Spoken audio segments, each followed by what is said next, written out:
Oke, baik. Bismillahirrahmanirrahim. Assalamualaikum warahmatullahi wabarakatuh.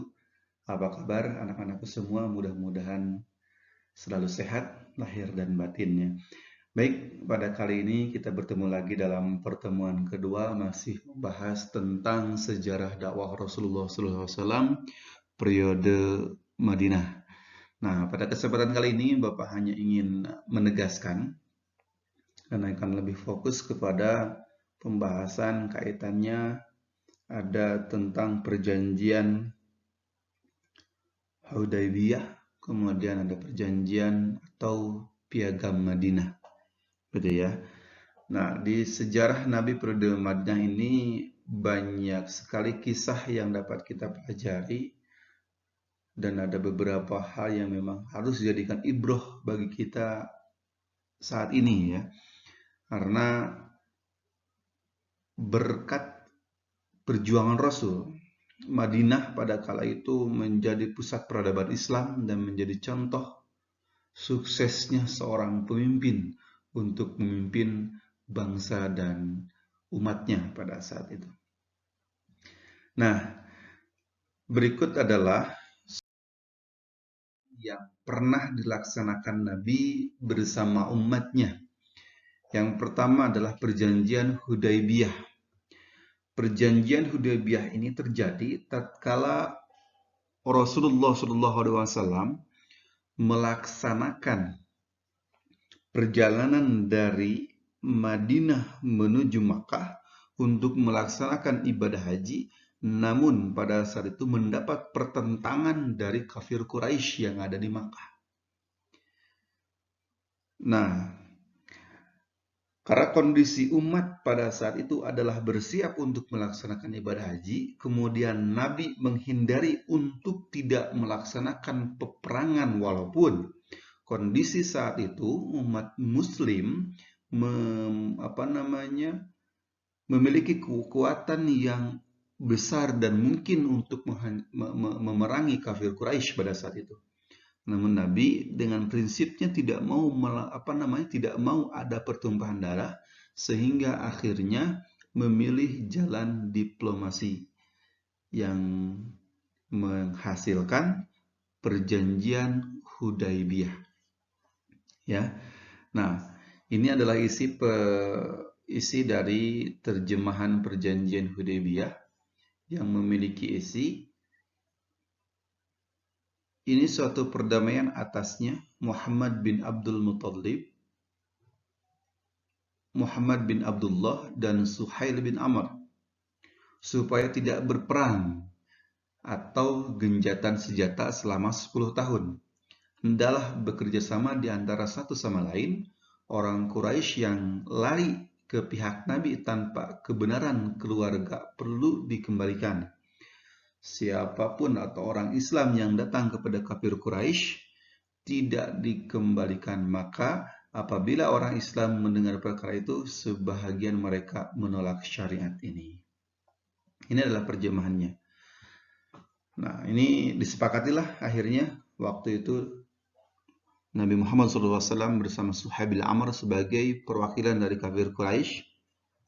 Namun, belum genap 10 tahun, kafir Quraisy melanggarnya. Ya, kafir Quraisy melanggarnya. Sehingga Nabi merasa geram, Nabi merasa didustai. Akhirnya Nabi datang ke Makkah, kemudian untuk mencari atau melihat kembali isi perjanjian itu yang diletakkan di dalam Ka'bah pada saat itu. Akhirnya umat Muslim hadir ke Makkah kembali untuk mencari keadilan atas perjanjian yang telah disepakati dengan kafir Quraisy pada saat itu. Namun luar biasa, ketika dilihat dan dicari, ternyata perjanjian tersebut telah rusak dan sejak itu juga maka perjanjian itu tidak berlaku, yang akhirnya memberikan kemerdekaan atau memberikan keleluasaan bagi umat Muslim atas dihilangkannya perjanjian Hudaybiyah ini.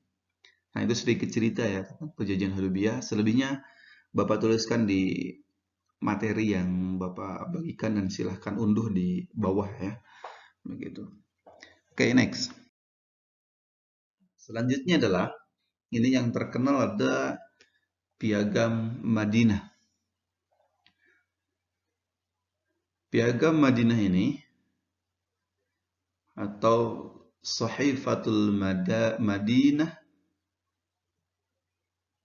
berisi 47 pasal yang mengatur kehidupan bersama warga dan bangsa Madinah pada saat itu.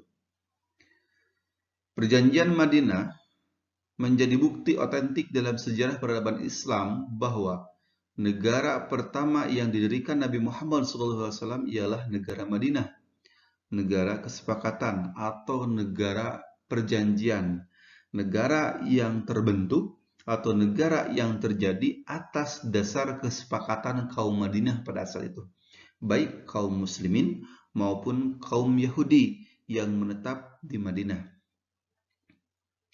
Nah, Piagam Madinah ini terjadi pada tahun 622 Masehi. Latar belakangnya apa? Latar belakangnya adalah akibat adanya pertentangan antara Bani Aus dan Bani Khawarij. Maka Rasul mengambil kesepakatan untuk memperoleh perdamaian. Sehingga dengan tujuan dari kesepakatan ini terciptalah Piagam Madinah ini yang menjadi dasar perdamaian atau yang menjadi dasar kokohnya negara yang dipimpin oleh Nabi Muhammad SAW yang didasari dengan perjanjian atau kesepakatan pada saat itu. Nah, kemudian hakikat dari Piagam Madinah ini adalah hakikatnya adalah apa yang disampaikan dalam Piagam Madinah tersebut sesuai dengan tuntunan syariat Islam yang dibimbing oleh wahyu Allah Subhanahu wa taala yang menurut Dedeh Wahidah Ahmad. Jadi Piagam Madinah ini adalah bahagian misi dari dakwah Rasul untuk menciptakan sebuah negara yang madani, negara yang berlandaskan Islam. Dan semuanya dibentuk berdasarkan wahyu Allah, berdasarkan firman Allah, berdasarkan Al-Quran, berdasarkan As-Sunnah yang menciptakan 47 pasal yang diantaranya mengandung 23 poin mengandung hubungan antara umat Islam yaitu Ansor dan Khawarij. Jadi poin-poinnya ada 23 poin membahas tentang bagaimana hubungan kaum Ansor dan kaum Khawarij. Maaf, Muhajirin. Bukan Khawarij ya, Muhajirin. Kalau Khawarij itu sebuah kelompok yang keluar dari barisan Ali nanti setelah masa Nabi selesai itu ada ya. Oh, ini kaum Ansor dan kaum Muhajirin. Siapa kaum Ansor dan Muhajirin? Kaum Ansor adalah kaum Madinah yang menerima Nabi saat Nabi hijrah dari Makkah ke Madinah. Kalau Muhajirin yaitu kaum Nabi yang ikut hijrah bersama Nabi dari Makkah ke Madinah. Nah, ini Nabi atur dalam Piagam Madinah ini melalui 23 poin yang membahas bagaimana hubungan antara kaum Ansor dan kaum Muhajirin.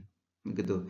Dan sisanya itu membahas tentang bagaimana hubungan umat Islam dan umat lain yaitu umat Yahudi yang saat itu berada di Madinah Al-Munawwar. Nah, dari 47 poin itu ada 3 hal penting yang harus kita pahami. Pertama, piagam dibuat setelah berdirinya Daulah Islamiyah di Madinah bukan disusun dalam rangka membentuk sebuah negara. Nih, ini pendapat yang menyatakan bahwa tujuannya bukan itu. Tapi dari hasil Piagam Madinah itu akan terbentuk sebuah negara. Ya, tadi menurut Darul Mitsok itu, ya. Jadi sebetulnya tujuan awalnya tidak, tapi hanya untuk mendamaikan saja tujuan awalnya. Namun hasil daripada perdamaian itu terbentuklah sebuah negara yang Islami. Begitu. Karena apa? Ya tadi di dalam perjanjian itu mengandung nilai-nilai estetika untuk melaksanakan kehidupan agar masyarakat, agar bangsa pada saat itu memperoleh ketenangan, kenyamanan, baik dalam berekonomi, baik dalam beribadah, baik dalam bersosial, semuanya diatur dalam Piagam Madinah ini. Kemudian yang kedua, pasal-pasal yang ada dalam Piagam Madinah bukan hasil kompromi. Dalam artian begini, pasal-pasal yang terkandung dalam Piagam Madinah ini hasil daripada wahyu Allah yang disampaikan kepada Nabi Muhammad SAW, kemudian dituangkan dalam Piagam Madinah. Jadi bukan berdasarkan hasil diskusi yang tidak ada dasarnya, tapi semuanya dimusyawarahkan sesuai dengan firman Allah Subhanahu wa taala. Kemudian yang ketiga, pasal-pasal dalam Piagam Madinah merupakan implementasi dari syariat Islam. Jadi ini luar biasa. Ada nilai sosial, ada nilai toleransi antar umat beragama, ada nilai-nilai yang kaitannya dengan ketuhanan, semuanya terkandung dalam Piagam Madinah. Begitu. Jadi Piagam Madinah ini sudah mencakup bagaimana tata cara kehidupan di dalam sebuah negara agar negara tersebut bisa selamat, agar negara tersebut bisa menjadi negara yang kuat. Ya, sehingga ini Piagam Madinah ini menghasilkan negara Madinah yang luar biasa, sangat Islami, hidup rukun, hidup sejahtera, orang-orangnya juga beriman dan sebagainya. Itu ya, Piagam Madinah. Nah, isinya ada 47 pasal. Kalau Bapak bahas satu persatu pasti panjang, tapi Bapak tampilkan sekilas. Selebihnya nanti Bapak sampaikan melalui sebuah tulisan yang bisa ada download di bawah modulnya ya. Oke, berikut ini isi daripada naskah Piagam Madinah. Awalnya Nabi menulis seperti ini. Dengan nama Allah yang Maha Pengasih lagi Maha Penyayang. Ini adalah piagam dari Muhammad Rasulullah SAW di kalangan mukminin dan muslimin yang berasal dari Quraisy dan Yasrib, Madinah, dan yang mengikuti mereka menggabungkan diri dan berjuang bersama mereka. Jadi Quraisy di sini adalah mereka yang berasal dari Makkah. Ya, Nabi Muhammad SAW berserta saudara-saudaranya, sahabat-sahabatnya yang pergi hijrah ke Madinah. Kemudian Yasrib adalah nama Madinah sebelum Nabi ganti dengan nama Madinah, yaitu dia terkenal dengan nama Yasrib. Nah, ini perjanjiannya luar biasa ya. Nah, ada Bapak contohkan 2 poin di sini. Pertama, sesungguhnya mereka kaum muhajirin dari Makkah, kaum Ansor dari Madinah, dan kaum yang menggabungkan diri dengan mereka dalam wilayah Madinah itu merupakan satu umat di antara komunitas masyarakat lain. Jadi di situ Rasul menyampaikan tidak ada pandang bulu. Semuanya adalah masyarakat Madinah, maupun muslimin maupun non-muslim. Ya, di situ ada 3 kategori ya. Ada kaum muhajirin, ada kaum Ansor, ada kaum Yahudi yang menetap di Madinah. Kemudian poin kedua, kaum muhajirin dari Quraisy tetap dalam kebiasaan mereka dalam bahu-membahu membayar diat tebusan atas pembunuhan di antara mereka, dan mereka membayar tebusan tawanan dengan cara baik dan adil di antara mukminin. Nah, ini contoh isi Piagam Madinah 2 poin ya. Nah, berikut silahkan dipelajari. Silahkan dipelajari, kemudian buat catatan di buku pembelajaran PAI untuk membahas tentang naskah Piagam Madinah ini, gitu ya. Nah, ini masuk isinya, poin ke-8 sampai ke-12. Nih, nomor 11 soal pajakannya. Sungguhnya mukmin tidak boleh membiarkan orang lain dalam menanggung beban berat dalam tebusan dan diat di antara mereka, tetap membantunya dengan baik dalam pembayaran tebusan atau diat tersebut. Jadi tetap berjalan sebagaimana mestinya, namun semuanya dalam kaidah-kaidah Islam. Begitu. Nah, ini poin 13 sampai 17. Semuanya ini nilai-nilai Islami ya, yang menguntungkan baik kaum muslimin maupun kaum Yahudi yang ada di Madinah pada saat itu. Poin 18 sampai 23. Nih, kata Rasul poin 23. Apabila kamu berselisih tentang sesuatu, penyelesaiannya dirujuk kepada ketentuan Allah Ta'ala dan keputusan Muhammad Sallallahu Alaihi Wasallam. Ini luar biasa. Ketentuan Allah Subhanahu Wa Ta'ala itu umat Islam.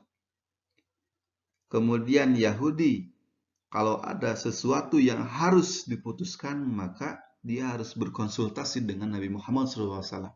Sehingga Nabi bisa menyelipkan nilai-nilai Islami, memasukkan nilai-nilai Islami ketika mengambil sebuah keputusan pada saat itu. Luar biasa ya, strategi dakwah Rasul luar biasa. Poin 24 sampai 33 ya. Ini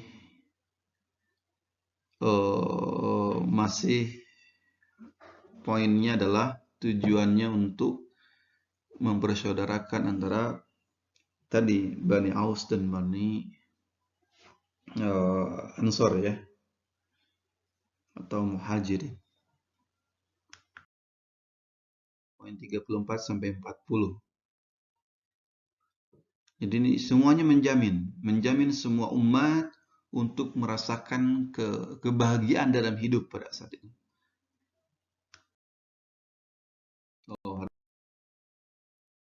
647 ya, ini poin terakhir. Kaum 47, sesungguhnya piagam ini tidak membela orang zalim dan khianat, orang yang keluar kepergian aman dan orang berada di Madinah aman, kecuali orang yang zalim dan khianat. Allah adalah penjamin orang yang berbuat baik dan takwa. Demikianlah isi perjanjian yang berasal dari Muhammad Rasulullah SAW. Ini luar biasa ya. Jadi penutupnya adalah siapapun yang tidak sepakat dengan perjanjian ini, maka ini akan menjadi sebuah media untuk dipintai pertanggungjawaban atas orang tersebut, begitu. Oke, itu yang Bapak sampaikan. Bapak ucapkan terima kasih. Kemudian selanjutnya silahkan Anda unduh materi yang sudah Bapak ringkas di bawah ini. Kemudian jangan lupa komentar sebagai bukti hadir, dan untuk kehadiran tertulis nanti Bapak berikan linknya di bawah agar terekap dengan rapih dan tertib ya. Sekali lagi terima kasih banyak, mudah-mudahan bermanfaat, tetap semangat belajar walaupun di rumah.